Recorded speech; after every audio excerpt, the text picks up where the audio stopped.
যারা আলু প্রিয়সী তাদের এই রেসিপিটা অবশ্যই ভালো লাগবে। এরকমভাবে একবার বানিয়ে দেখোই না বাড়িতে, তো দেখবে এটা পরোটা, লুচি, রুটি সবের সঙ্গে যে এমনকি ভাতের সঙ্গেও তোমরা খেতে পারবে বা মুড়ির সঙ্গেও খেতে পারবে।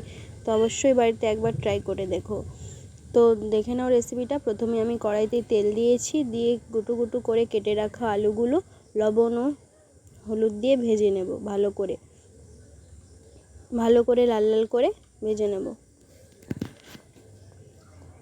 তো আমার কড়াটা ভালো করে গরম হয়নি, তাই জন্য আলুগুলো একটু নিচে লেগে গিয়েছিল। তোমরা অবশ্যই ভালো করে কড়াটা গরম করে আলুটাকে ভেজো।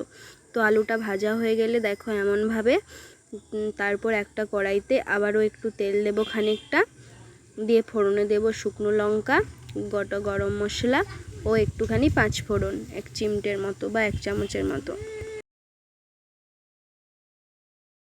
তারপর ওগুলোকে একটুখানি নেড়ে চেড়ে নিয়ে তারপরে দিয়ে দেব বেটে রাখা আগে থেকে মশলাটা। এখানে কাঁচা লঙ্কা, আদা আর টমেটো, জিরে, ধনে একসঙ্গে পেস্ট করে রেখেছিলাম, তো ওটা দিয়ে তারপর হলুদ ও লবণ অ্যাড করব। দিয়ে মশলাটাকে ভালো করে কষিয়ে নেব যতক্ষণ না তেল ছেড়ে আসছে ভালোভাবে। তো মশলাটা কষাতে কষাতে যখন একটু শুকনো হয়ে আসবে আবারও একটু জল অ্যাড করে দেব।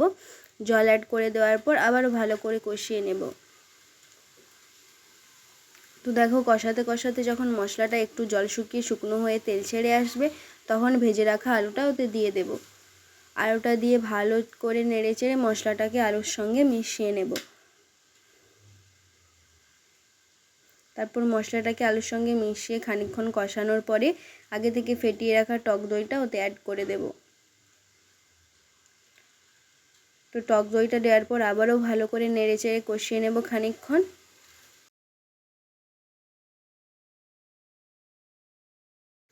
তো আলুটা কষাতে কষাতে একটু পরিমাণে চিনি অ্যাড করে দেব, যাতে স্বাদের ব্যালেন্সটা ঠিক থাকে, একটু টক মিষ্টি লাগে। তো চিনি দেওয়ার পর আবারও নেড়ে চেড়ে নেব। চিনি দেওয়ার পর আবারও কিছুক্ষণ ভালো করে কষিয়ে নেবার পর অ্যাড করব পরিমাণ মতো জল। তো এখানে আলুটাকে আমি বেশিক্ষণ ধরে কষিয়েছি, যাতে একটু কম টাইম জল দিয়ে ফোটাতে হয়। তো আলুটাকে ভালো করে কষিয়ে নেব, নিয়ে অ্যাড করে দেব পরিমাণ মতো জল। তো এখানে আমি কম পরিমাণ জল দিয়েছি, তোমরা একটু বেশি করেই দিও। আমার আলুটা আগে থেকে যেহেতু সেদ্ধ হওয়া ছিল, তাই কম পরিমাণে জল দিয়েছি। তো জল দেওয়ার পর ভালো করে একটু নেড়ে নিয়ে খানিকক্ষণ ঢাকা দিয়ে এটাকে ফুটিয়ে নেব।